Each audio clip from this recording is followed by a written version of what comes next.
And our second main topic today gets submitted to us by Walter Greggs, who writes, I'm currently spending over $100 per month on streaming services. You're preaching to the choir, brother. You're preaching to the choir.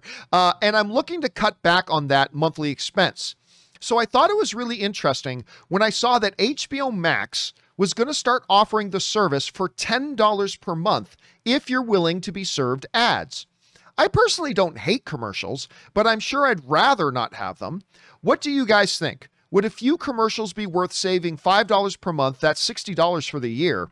What do you guys think? All right, thanks a lot for sending that in, man. And yeah, listen, over the past year or so, one of the big topics of conversation amongst film and entertainment fans has been the advent of the streaming wars, but more importantly, what these streaming wars are costing us and how much we pay. And because now you're at the point that if you have not even all the streaming services, if you just get the main ones, you're now paying more than what we used to pay for cable.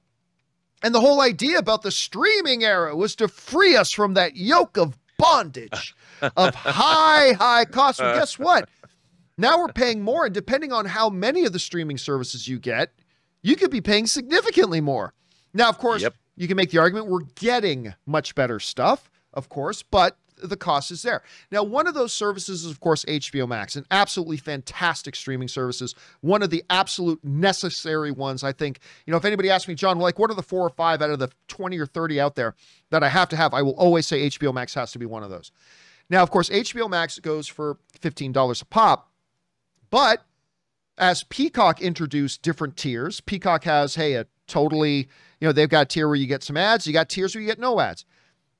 HBO Max looks like they are jumping on that as well, as they are going to offer a slightly less expensive tier if you're willing to watch some commercials. This comes to us from the folks over at Engadget, who write the following. Warner Media CEO Jason Kilar, he's been in the news a lot lately. The main difference between the two tiers, this is interesting, Rob. Listen to this. The main difference between the two tiers will be with the theatrical premieres. Paying for the more expensive package will get you access to the day-and-date premieres of Warner Brother movies, with the studio debuting all their films on HBO Max in 2021. That's a big deal. So basically, if you don't have the more expensive one, like let's say you take the $10 deal, you don't get Dune, and you don't get whatever other movies they're going to be debuting in 2021 HBO Max. You don't get that. Only the people paying the higher price get that. At any rate, premieres of Warner Brothers movies, with the studio debuting all of its films on HBO Max in 2021. That's a big deal.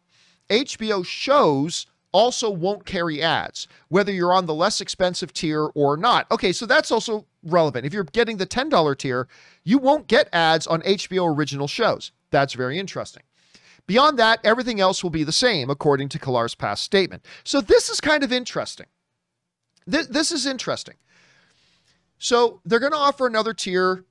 If you're willing to watch a couple of commercials, instead of paying $15 a month, you pay $10. That's $60 for the year for the cost of watching a couple commercials. A couple caveats. If you're paying the less, you don't get access to the movies like other people do. But watching HBO original shows, you still don't get commercials. So I don't know, that kind of balances out.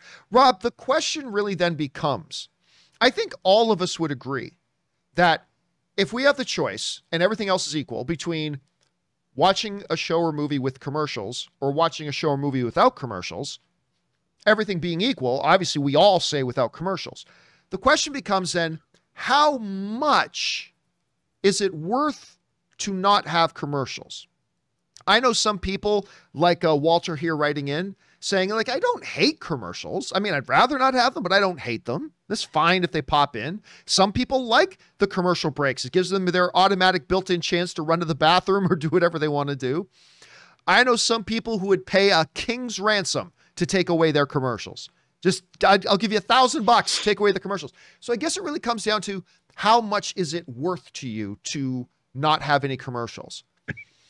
And I got to say, whereas I don't hate the idea of commercials either, I would rather not have them. But only saving $5? I mean, to me, $5.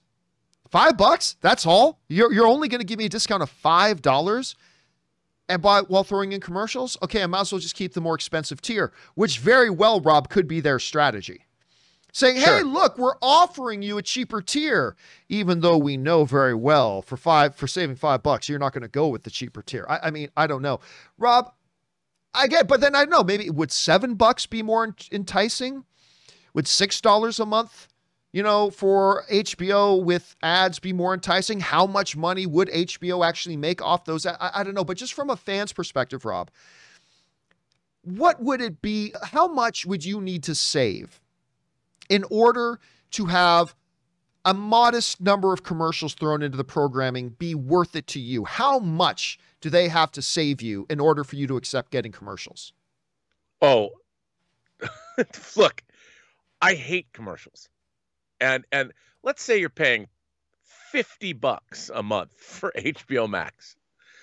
You know, if you want to get, it's, to me, I don't care. I hate commercials. I think what I've gotten used to is, even it doesn't matter what I'm watching. The whole point of great entertainment, movies, shows, whatever, is I've discovered that watching, like if I had to watch Game of Thrones, I've been watching Game of Thrones with Elizabeth, rewatching it. We're in the middle. We just started the 4th season. If I had to see commercials in an episode of Game of Thrones, John, I'd slit my throat or I'd scoop out my eyeballs with a teaspoon. I would, because I'm like, I can't. You're getting into something, you're feeling the narrative flow, you're enjoying the filmmaking, the story, the editorial work, the music, and then you cut to a commercial about Cialis. I'm like, no. So to me, I don't care. I will pay, and assuming there's shows on the streaming service I want to watch. And I think that now, God, to answer your question, there's no amount of money that you could get me to save that would make me watch something with commercials. Wow. None. Really? None. See, that's an extreme. See, to me, I think there is a line there for me. Like if I could get a service for $20 a month, but I could pay $7 a month with 2 ad breaks during an episode, I can live with that. What about movies? Like in the middle of a movie, do you want to watch Godzilla versus Kong and then suddenly like, you know, hello, here's the new Pathfinder from whatever car company, and you have to watch in the middle of King Kong? Well, you also got to keep in mind that I spent most of my life watching a lot of movies on TV that exact same way. I mean, but we did, right? I mean, we spent many of our years watching movies on TV. Dude, home video. Breaks. When home video, the advent of home video, I can't stand it. That's true. I can't stand it. Hey, as soon as I got a VCR, man. I just think there is like, if you're going to save me $200 a year but then again, it depends on how many commercial breaks there are. So like if you're taking 2 commercial breaks, save me $200 a year, I could probably live with that. But I don't know. I just don't think $5 is. I don't think $5 is. Like saving people $5? Well, it depends how much the streaming service costs. You know, like for people, I mean, if you think about it, let's say you've got 5 or 6 streaming services and each one of them will give you $5 off if you don't want to see commercials. Well, you know, a $25 or $30 savings a month is a big deal in a lot of households. That's $300 a year. That's $300 a year. That's not chump change. You know, that's a hot toy and a few drinks. So I'm like, okay. You know that, but still, I think, look, part of the streaming wars is going to be, as more and more people enter that realm, how much money are people, once the monthly fee goes above what people were paying for their cable, then people it's going to start to change. And I think that streaming services don't necessarily realize this. Netflix, HBO Max, what else? Amazon, to me, and now Apple Plus, because I love For All Mankind. Those are like essentials to me. And I really love Shudder. But how many more am I going to subscribe to? I mean, I don't want to get my streaming bill above $100 a month. Minority. The whole point is to not. Minority is. But let me ask you this. Do you think this will be effective? Like, do you think, because look, obviously HBO Max has not had the kind of rollout that they were hoping for. Obviously rolling out, not being on Roku or Amazon Fire Stick at first, that hurt them, all that kind of stuff. Yeah. Do you think introducing a tier like this, even though it's only $5, do you think this might work? Do you think this could entice some people who have been holding off on getting HBO Max to get it? No. Yeah, I'm not sure I either. don't. I'm not because sure I don't. When it comes to HBO, people don't ever think, well, isn't the whole point of HBO is there's not commercials?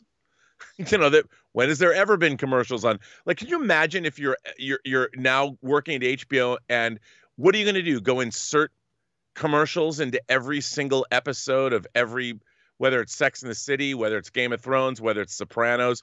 Who's going to be what poor schlub is going to have the thankless task of putting commercials into an episode of The Sopranos or The Wire or Oz or Entourage?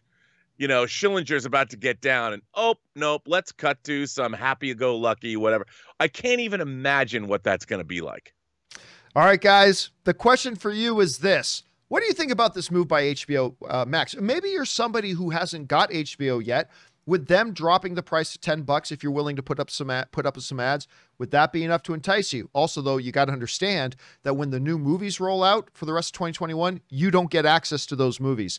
That's a big thing. That's got to be a big thing. But I don't know. How do you guys feel about that? Jump on down into the comment section below and let us know your thoughts. Okay, guys.